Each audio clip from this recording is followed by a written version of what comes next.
Hello everyone, it's Sheila. Thank you if you're stopping by to watch this video.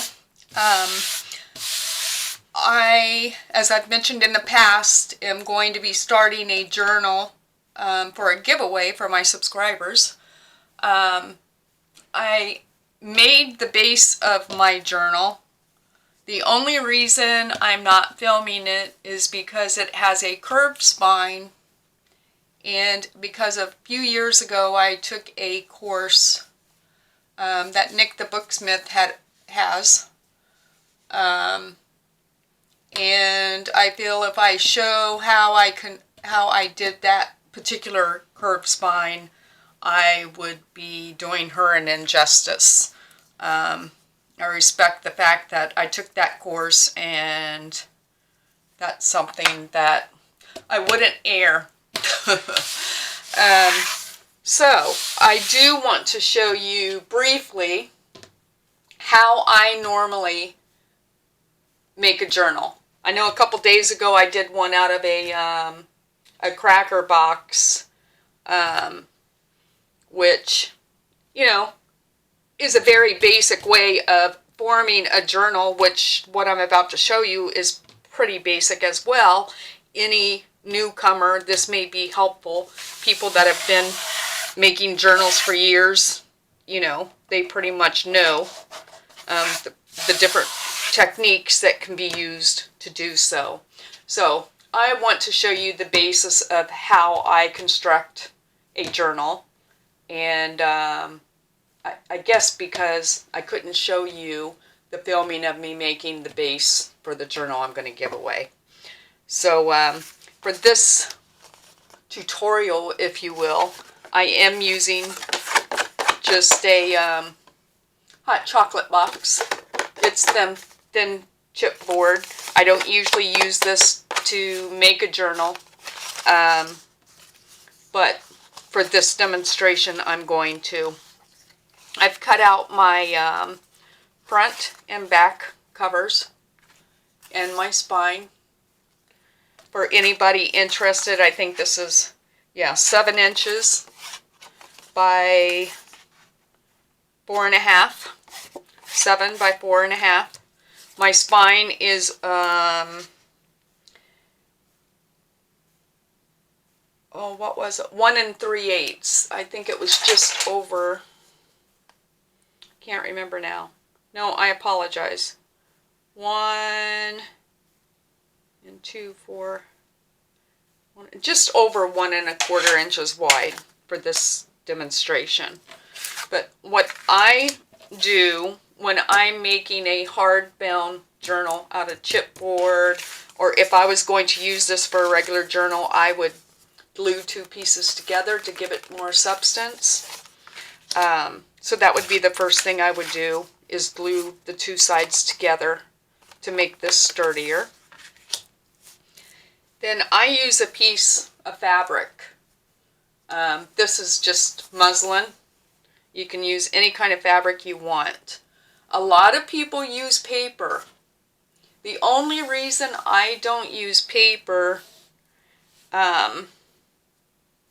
is because I find after time the paper on the spine starts tearing. And I know you can cover the spine with lace or whatever, but still that paper in there makes me feel like the spine has been that the spine's not good, for lack of better words. So I start with my piece of fabric. Using fabric, you can paint it. I'm going to end up putting like you can cover it with cover the front with oh goodness. You can cover the front with paper if you want. There's many different things you can do, but this is how I start. I put my cover down, glue it down as normal, as you normally would.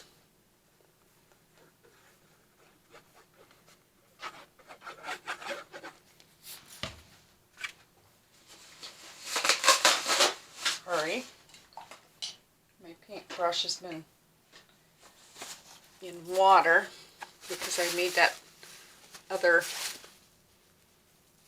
journal cover before doing this. You can use Fabri-Tac. I'm using PVA glue.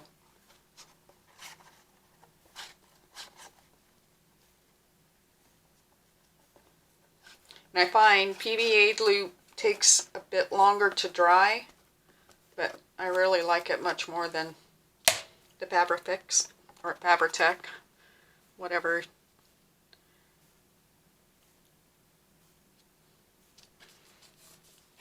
I leave, you know, as we all know, enough material around the edges so we can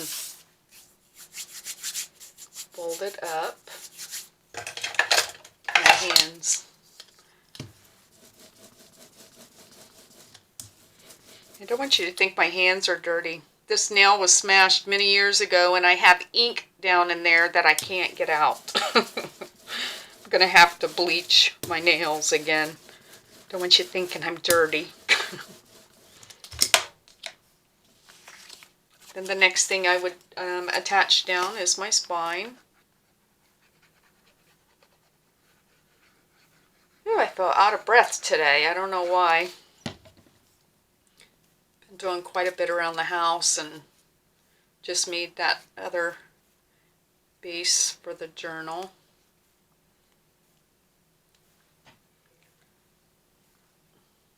Set that there.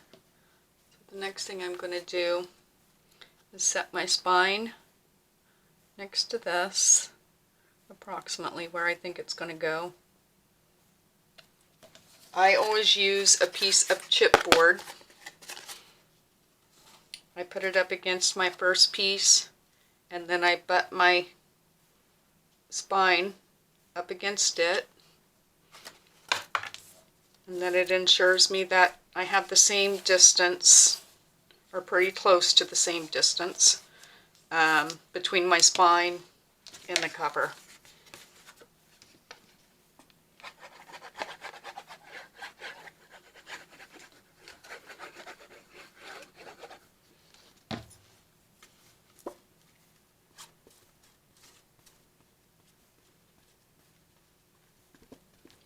Really excited. I don't know if I already told you this, but I ordered a book.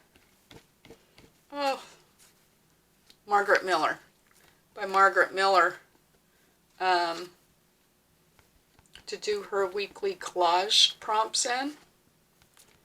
And I got notification that it's been shipped and should have it next week. So looking forward to that. So I'm going to start my journey on trying to improve my collage technique. So I'm excited about that. So next week when I get that, I'll share that with you. A lot of you probably already have it. I'm always late to the show. I think because I follow so many people, I lose track, you know, and because of just general time, everybody has so much going on in their lives, you know. You only have so much time, and then when I finally get to that video, it's like 2 months old. But better late than never, right?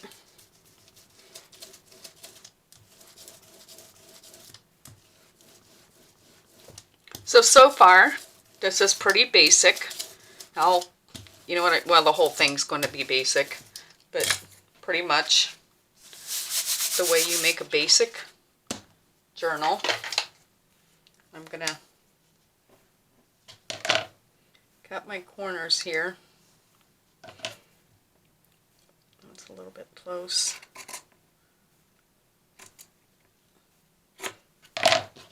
Corners are not my strong suit, to be quite honest. They are not my strong suit. Sometimes I get lucky and they come out perfect. A lot of times I find if I do it fast, they come out better than if I try to be careful.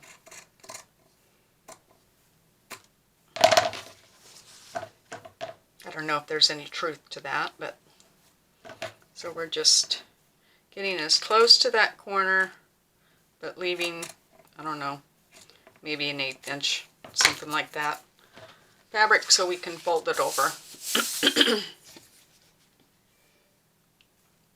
I don't know why, but I've always usually start on my short edge and then do my long edge. I don't think there's really any rhyme or reason to that.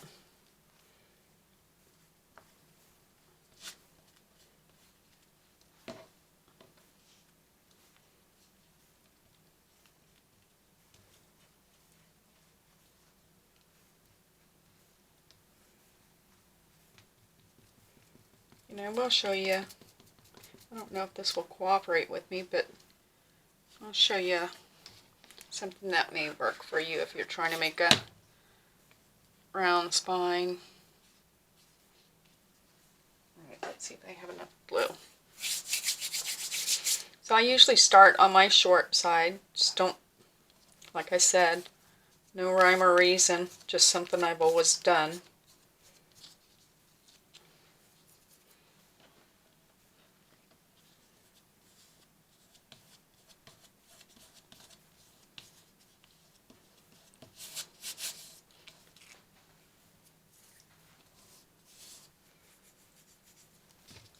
Need a little bit more. I add a little bit more glue on my corners.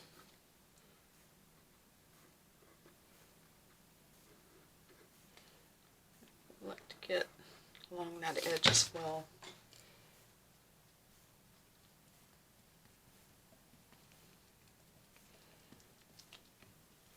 I'm not very neat doing this. It doesn't really matter because this is just the bones of the journal. Then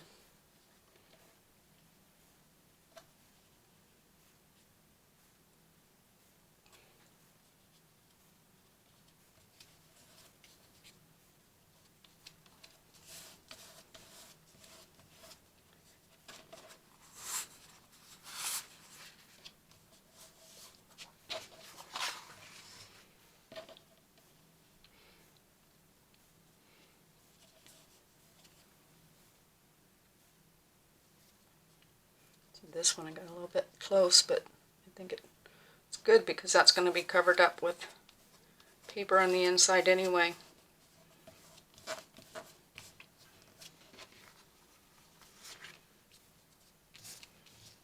Make sure this is glued down here.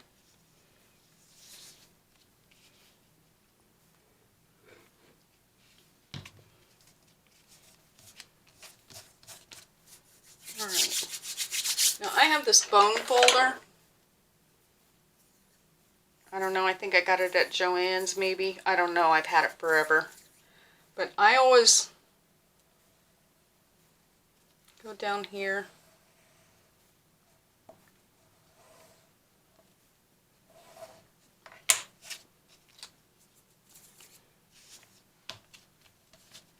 And then another thing I do is I take a piece of just regular like Michael's cardstock, not really super thick, but I'm going to shorten it a little bit. I don't want it quite that long.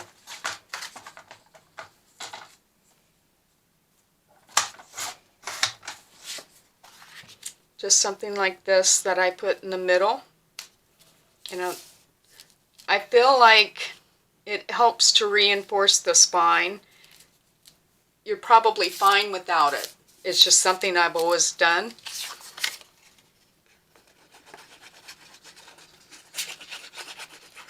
And I've doubled that, so I don't know if what I'm about to try to show you is going to work or not. It should. If you have enough glue,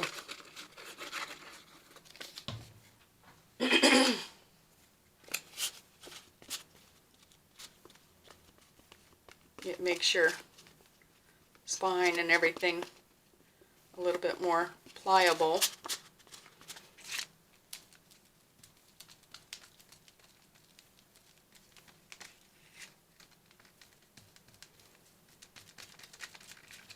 My brush is, I had completed that other journal base, and I left my brush set out and caught it about an hour later and then put it in paper. So my brush is in desperate need of getting cleaned out. So I'm just going to put this about in the middle, just so it's not too close to the edges.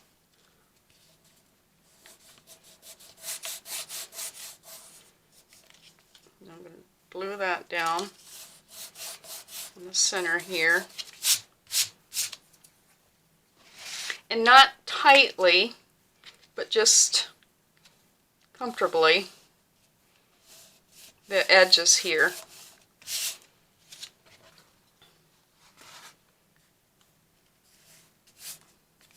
And I don't know if that made sense.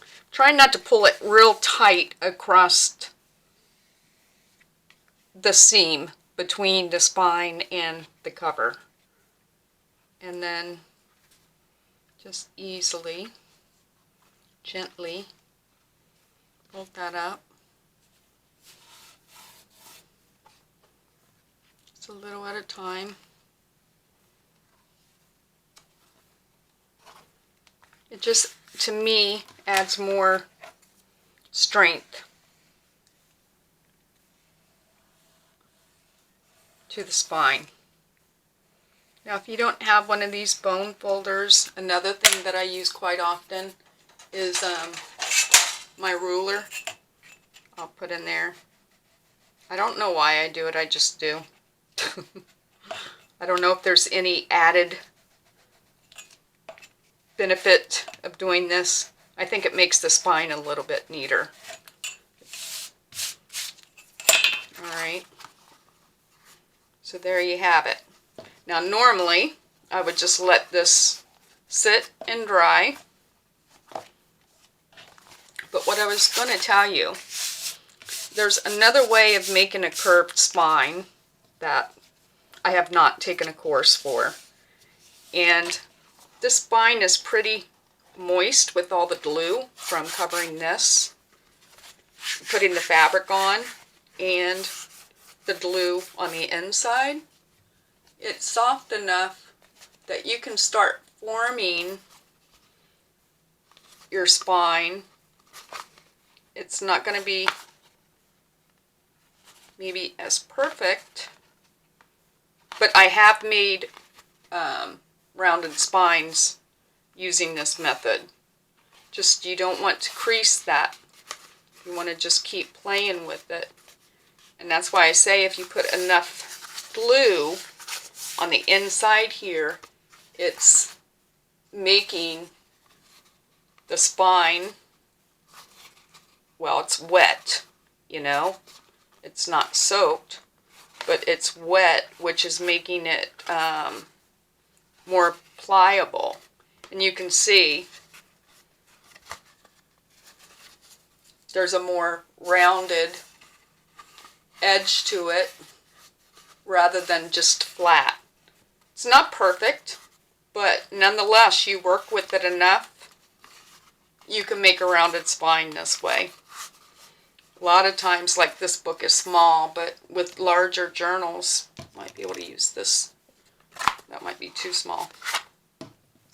On larger journals, I've taken my spine up against the glue bottle to help to mold the rounded edge. This might be too small. I don't really have anything. I made this spine is so small. But it's another way to make a rounded spine. You just keep playing with it until it gets to the angle that you're happy with it.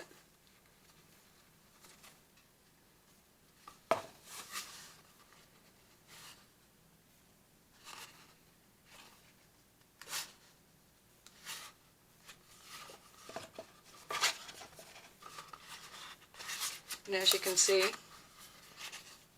get it in here.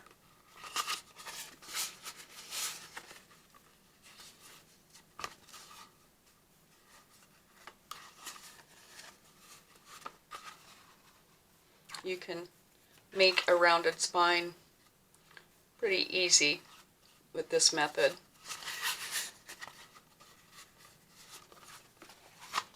Now on this side, the outside, I have glue all over my fingers. Feels rather gross.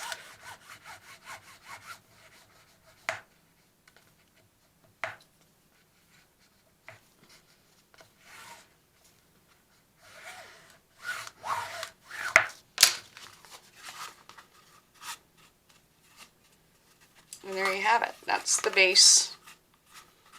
I always use fabric just because of, like I said, I don't like using paper on the spine.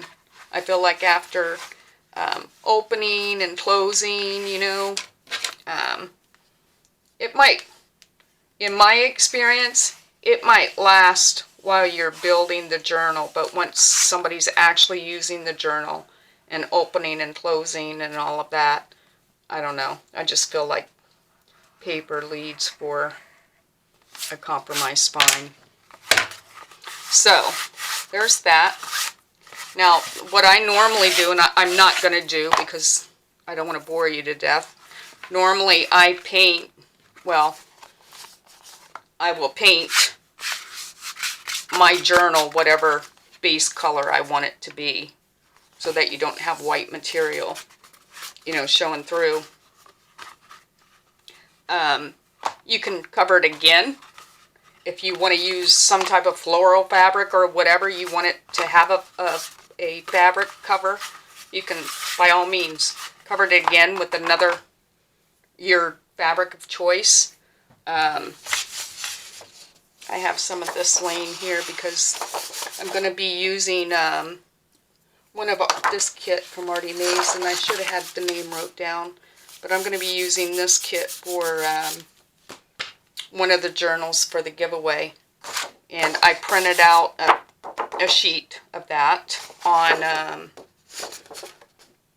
like a manila colored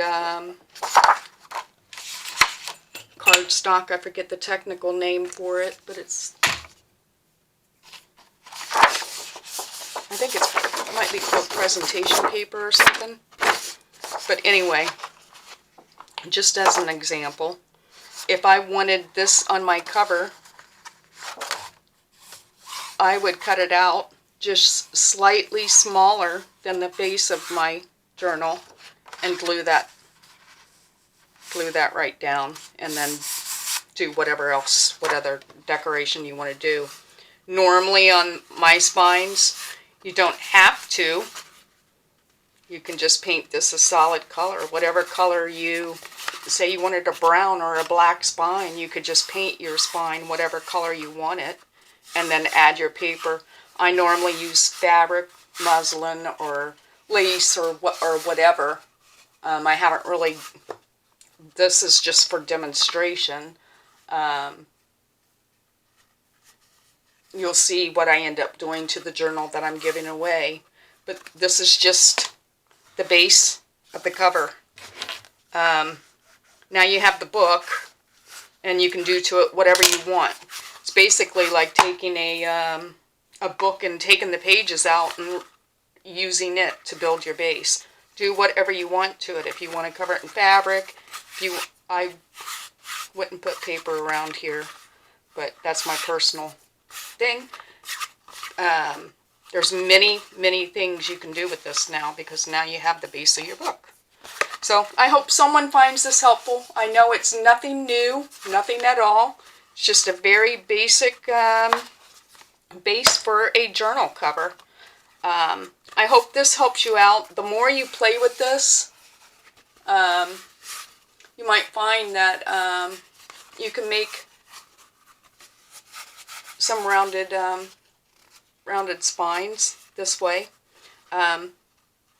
Or you could take Nick the Booksmith's course, and she makes some beautiful things. I'd love to be able to show you what I've done with the other one, but I'm going to wait until I paint it and feel better about it, because I don't want to offend anybody at all. But there you go. The spine, if you are going for a rounded spine like this, it's important that you do it right away. And on this page here, this piece here, don't be afraid to put a lot of glue, because that glue is what's making this pliable underneath for you to be able to get the shape that you want. But you can see, you know, and I've done a horrible job at it. Normally, I would take much more time in forming the spine, but you can see it would be a rounded spine. So, there you have it. I won't take any more of your time. Thank you so very much for stopping by, and I think I will be able to come back tomorrow and start working on the actual journal. I may paint my journal cover, and then I'll show you the base of it, but I will not be working on the cover tomorrow, I don't think. Another thing that I wanted to add before I go, I'm sorry for the